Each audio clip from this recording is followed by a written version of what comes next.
Hello बच्चों, आज हम क्लास 12 के बहुत इंपॉर्टेंट टॉपिक का क्वेश्चन है जो 100% एग्जाम में आएगा ही आएगा।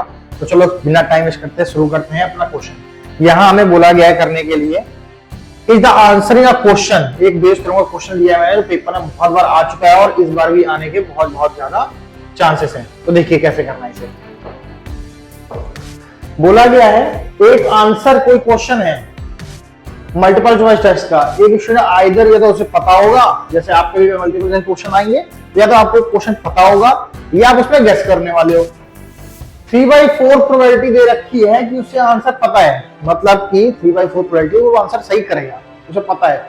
1/4 प्रोबेबिलिटी हो गई कि वो आंसर क्या करेगा, गेस करने वाला है। एज्यूम कर रहा है कि अगर बच्चा गेस करता है, अगर कोई स्टूडेंट कोई भी आंसर गेस करता है तो प्रोबेबिलिटी उसकी सही होने की 1/4 है।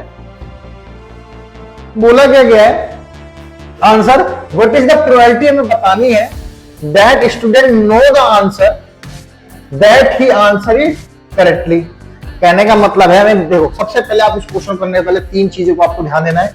वो तीन चीज कौन सी है आपको पता ही होना चाहिए। पहला ए, दूसरा E1, तीसरा E2।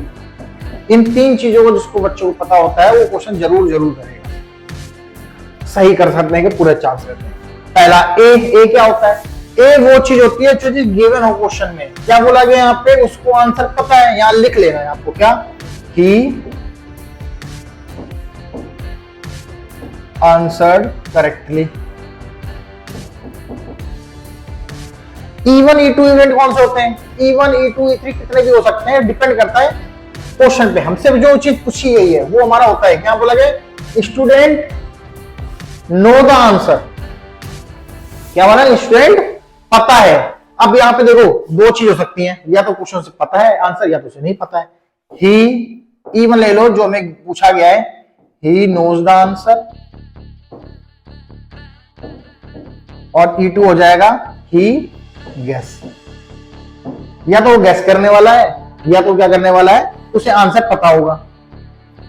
उसके बाद करें प्रोसीजर होता है, अगर जनरली आपके दो ही इवेंट आते हैं तो आपको प्रोबेबिलिटी निकाली E1 की, प्रोबेबिलिटी निकालनी E2 की,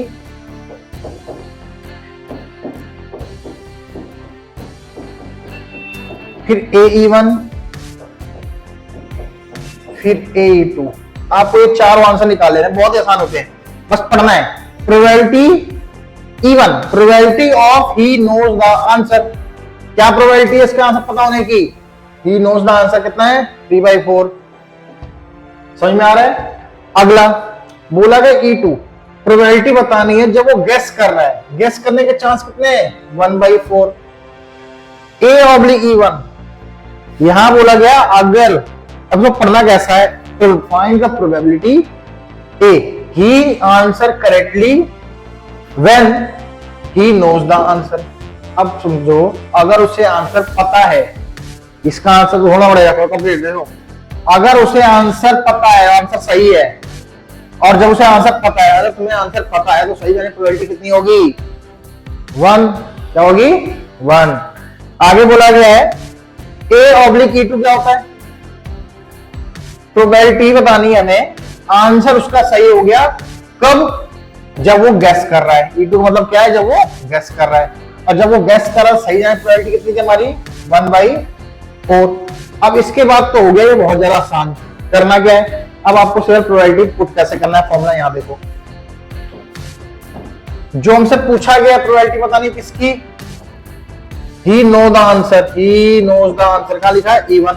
क्या लिखा है, E1 कब, जब आंसर सही है। तो इसको करने के लिए आप इतना समझ लीजिए, आपको सबसे पहले इन दोनों को लिखना है साथ में, कंडीशनल। पहला उसे पता है और उसने सही करा आंसर,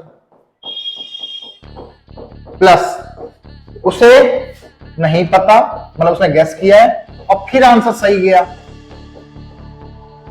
और करना ऊपर क्या जाएगा, जो हमसे पूछा गया है, पूछा क्या गया है, E1 वाला इवेंट, तो पूरा उठा के यहां लिख देना है, P E1 P A/E1।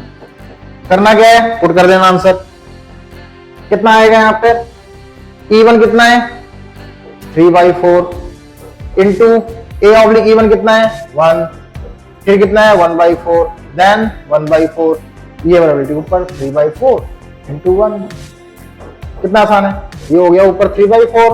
कभी बच्चे समझ दिखाएगा तो ये काट मत देना, बच्चों वाली गलतियां हैं, हो जाती है कभी कभी। ये कितना है 1/16, सॉल्व करोगे 3/4, इधर क्रॉस मल्टीप्लाई करोगे नीचे आएगा 16, 12 + 1, 1 जा 3 जा, क्रॉस मल्टीप्लाई कितना आ गया 9/13। तो आपको समझ में आया, बहुत ही ज्यादा आसान क्वेश्चन और बहुत आसानी से हो जाता है। ठीक है, thank you so much guys for watching.